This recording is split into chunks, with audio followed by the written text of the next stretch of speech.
This week on the Friday Forge, we're going to fake Lichtenberg epoxy coasters. Let me fly towards my hands, towards my hands. Now I say fake because I'm not actually going to connect two electrical probes to each side of this board so that the whatever happens, the burn lightning marks can go in between. Instead, I'm going to cut this down to the size that I want, and then I'm going to put it in the Glowforge and print a lightning pattern, or rather engrave a lightning pattern on it. And then after that, we'll pour epoxy into that, sand it all down, polish it up, and see how it comes out.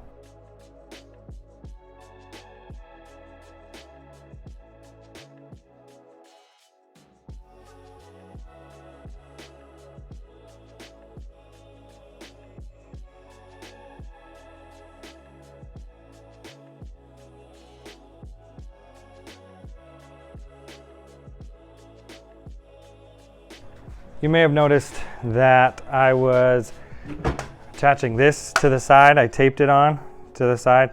The reason I did that was because if you don't have a joiner, if you want to get a straight edge, one way you can do that is by attaching something that you know is straight to your thing, to your piece of wood, and then running it through. This will follow the fence and it'll cut a straight line on this other side. That way you can take this off and then you've got one straight edge and you can flip it over and run it through the other way and get a straight edge. Now I just ran this thing through this way and split this board in two.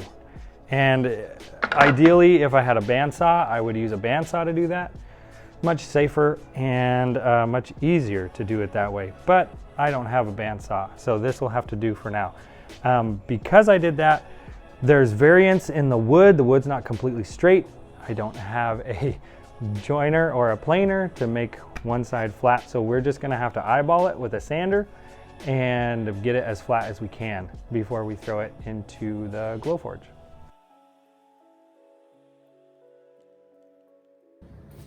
So we've got this pretty straight now. It's sanded down pretty good.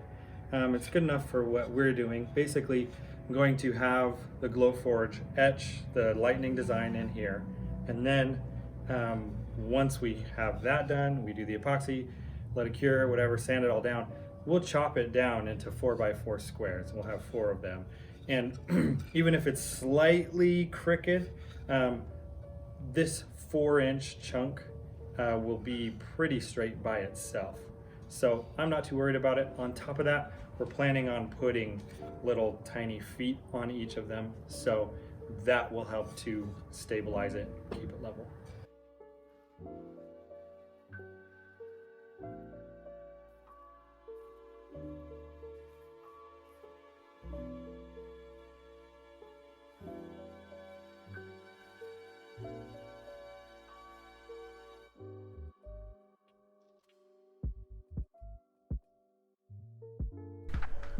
All right, so the next step is to do epoxy. It actually turned out really well, I think. You almost might think that it was actually done legit, but I really like the crisp lines, and I think it's gonna look really good once we get epoxy in. So let's get that started.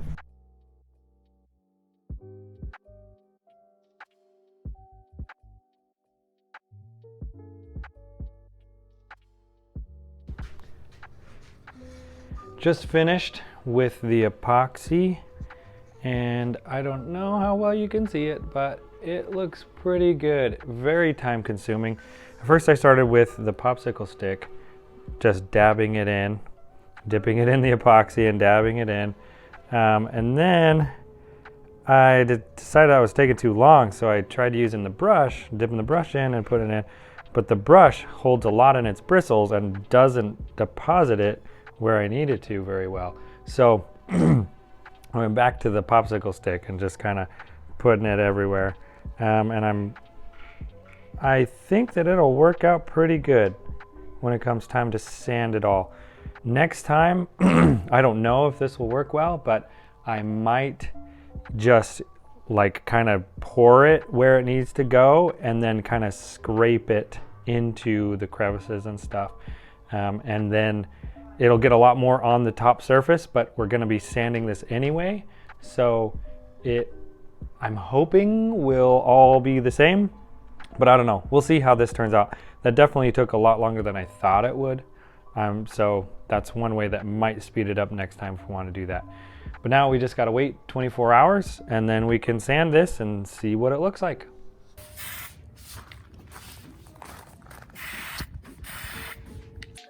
Well, I feel a little bit silly because I spent so much time worrying about the sheen of these coasters that I didn't even stop to think about the actual usability of them. And the first time that I put a glass on one of them that had ice water in it, it left quite the ring on it, and it did not buff out. And that's because the polishing compound is not for protection. It's just to make it look nice. And so I did some research, which I should have done obviously before this, but I guess I'm just kind of winging it in a lot of cases here.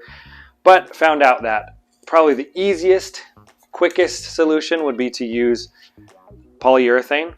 This one's water-based, this one's oil-based.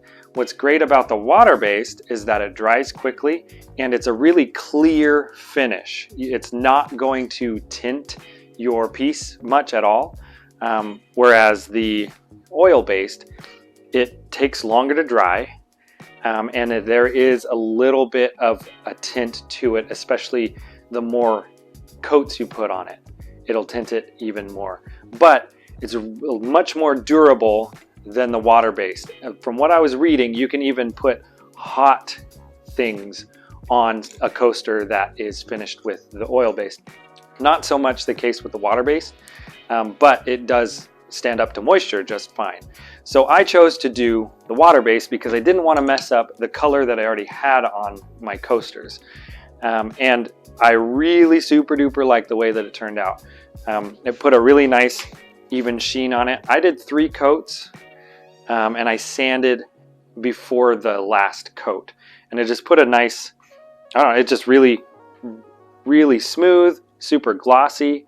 It's got a nice shine, and the epoxy shines through it really well too. You can see kind of the little sparkles and things like that in the epoxy through this nice crystal clear gloss. So don't use the polishing compound, not for functional coasters, but using the polyurethane works really well. Well, that's all I have for this video. If there's anything else that I did wrong, let me know in the comments. Also, if you have any other suggestions or ideas or questions, please let me know. Otherwise, like and subscribe. Thank you.